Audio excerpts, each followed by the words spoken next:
Economía de Samuelson, capítulo 1, resumen. A. ¿Por qué estudiar economía? 1. ¿Qué es economía? Economía es el estudio de la manera en que las sociedades eligieron utilizar recursos productivos escasos que tienen usos alternos para producir mercancías de distintos tipos, para luego distribuirlas entre grupos diversos. Se estudia economía para entender no solamente en el mundo en que se vive, sino también los muchos mundos potenciales que los reformistas constantemente proponen. 2.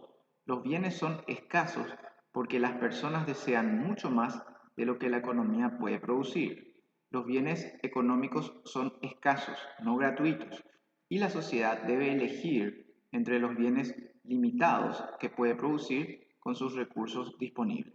3. La microeconomía se ocupa del comportamiento de entidades individuales, tales como mercados, empresas y hogares.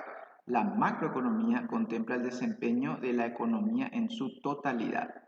En toda la economía hay que estar prevenidos ante la falacia de la composición y la falacia post hoc, y hay que recordar mantener todo lo demás constante.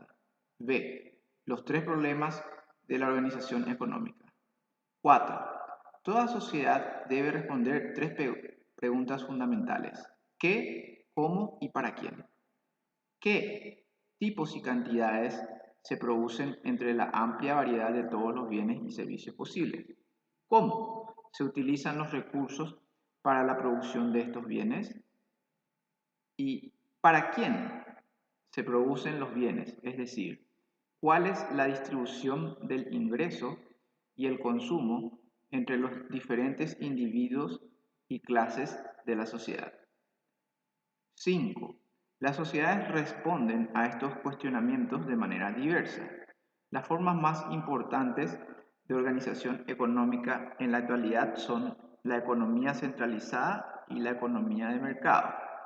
La primera está dirigida por un control centralizado por parte del Estado.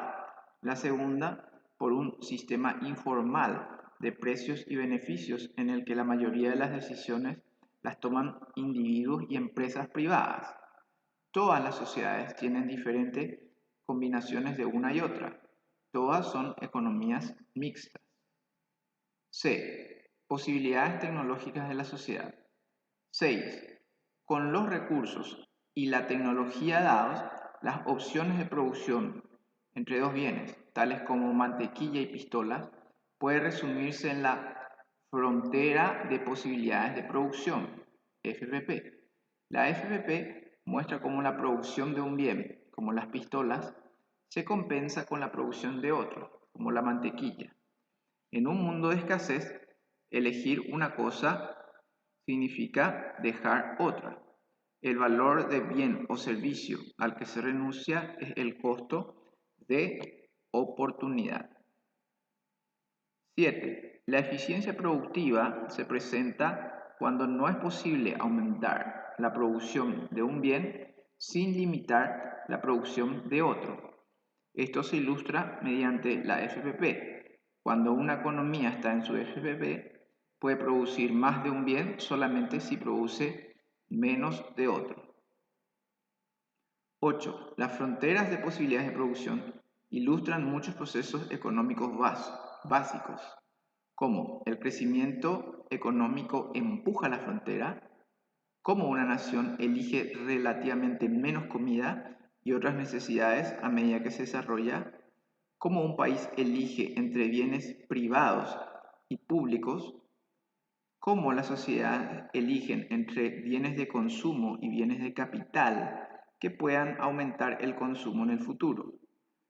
9. En ocasiones, las sociedades se encuentran por debajo de su frontera de posibilidades de producción debido a los ciclos macroeconómicos de negocios o a las fallas microeconómicas en los mercados.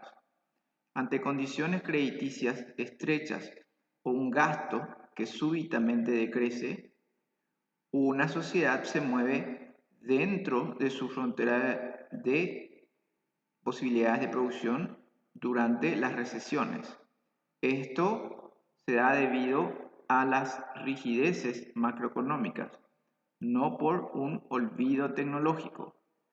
Una sociedad también puede ubicarse por debajo de su FPP si los mercados fracasan porque los precios no reflejan las prioridades sociales, tal como sucede con la degradación del ambiente que se deriva de la contaminación del agua y del aire.